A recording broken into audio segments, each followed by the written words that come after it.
तो दोस्तों फाइनली आश्रम 3 पार्ट 2 का ट्रेलर सोशल मीडिया पर रिलीज हो चुका है और आज हम इसी के बारे में रिव्यू करेंगे।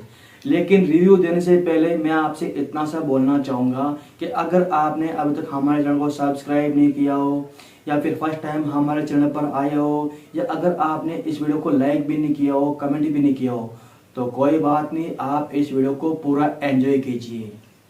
मैं आपसे नहीं बोलूँगा चैनल को सब्सक्राइब करो, बेल आइकन दबाओ या फिर कमेंट बॉक्स में कमेंट करो, क्योंकि मुझे पता है कि अगर आपको वीडियो पसंद आएगा, अच्छा लगेगा, तो आप खुद ही चैनल को सब्सक्राइब कर दोगे, नीचे कमेंट बॉक्स में कमेंट कर दोगे और इस वीडियो को लाइक भी कर दोगे। अब बात करते हैं हम आश्रम 3 पार्ट 2 के बारे में।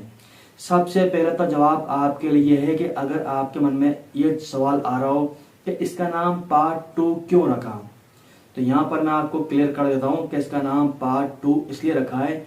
जब आपने आश्रम की लास्ट वेब सीरीज देखी होगी पार्ट 1 बदनाम एक आश्रम आपने देखा होगा, तो जहाँ पर वो वेब सीरीज खत्म होती है, उसका एंड होता है, तो उसके पहले आपको कुछ क्लिप दिखाए जाते हैं यानी कि पार्ट 2 के।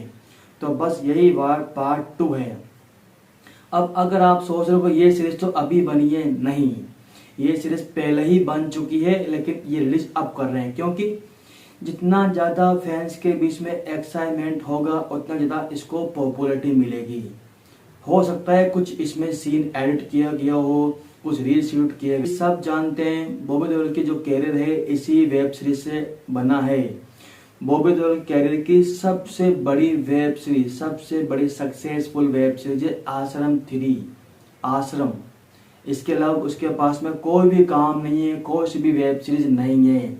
Only for one web series है, only for one web series है आश्रम। और अगर आप सोच रहे हो कि इस वेब सीरीज में आपको कुछ नया देखने को मिलेगा, तो इसमें आपको कुछ भी नया 1% भी आपको देखने को नहीं मिलेगा। ये वेब सीरीज जहाँ से शुरू हुई थी वहीं पर वापस आ चुकी है। वो लड़की थी जो आश्रम में आती है, फिर वो लड़की वहाँ से भाग जाती है, फिर वो लड़की दोबारा आश्रम में आ जाती है, उसके गुंडे उसको पकड़ लेते हैं, बस उसको जेल में डाल देंगे। वो जेल में डालने के बाद में फिर से माफ़ी मांगेगी और वो फिर से बाबा के आश्रम में आ जाएगी और फिर से वो पर्ची सौंध लेगी। बस दोस्तों इतना ही कुछ है इसके अंदर। अब आपके मन में यह भी आ रहा होगा कि लास्ट वेब सीरीज है, इसके बाद इसका क्लाइमेक्स हो जाएगा, इसका द एंड हो जाएगा। वेब सीरीज का द एंड कभी नहीं होता है। आप चाहो तो मिर्जापुर देख लो, आप चाहो तो आश्रम देख लो, और आप चाहो जितने भी वेब सीरीज है वो साइड उठा के देख लो, आप क्लाइमेक्स कभी नहीं होगा। अगर क्लाइमेक्स हो जाएगा तो फिर नेक्स्ट पार्ट कैसे बनेगा। इसलिए और सबसे मेन बात यह कि ऐसी वेब सीरीज जो आश्रम, एक बदनाम आश्रम, इनको तो परमानेंटली बैन ही हो जाना चाहिए। क्योंकि किसी के धर्म को क्यों बदनाम किया जा रहा है। अगर आपको वेब सीरीज बनानी है तो पर्टिकुलर दूसरा कंटेंट इस्तेमाल करिए। ये ऐसे कंटेंट क्यों इस्तेमाल कर रहे हो, क्यों किसी की छवि खराब कर रहे हो। ऐसी वेब सीरीज बंद ही होनी चाहिए। अभी सब जानते हैं इंडिया गॉट टैलेंट कंट्रोवर्सी चल रहा है, तो बस उसी को ध्यान में रखते हुए इस वेब सीरीज को बैन कर देना चाहिए। हालांकि ऐसा होगा नहीं, क्योंकि यहाँ पर जितना ज़्यादा आप वाहियात बोलोगे, वल्गर बोलोगे, अनाप शनाप दिखाओगे, उतना ज़्यादा आपको पॉपुलरिटी मिलेगी। पॉपुलर क्यों हुई है, यही कारण है कि इस वेब सीरीज को लोग देखेंगे, इसके अंदर क्या दिखाया जा रहा है, फिर अपना ओपन रखेंगे, अपनी सलाह रखेंगे। अरे आप लोग इस वेब सीरीज को देख ही क्यों रहे हो।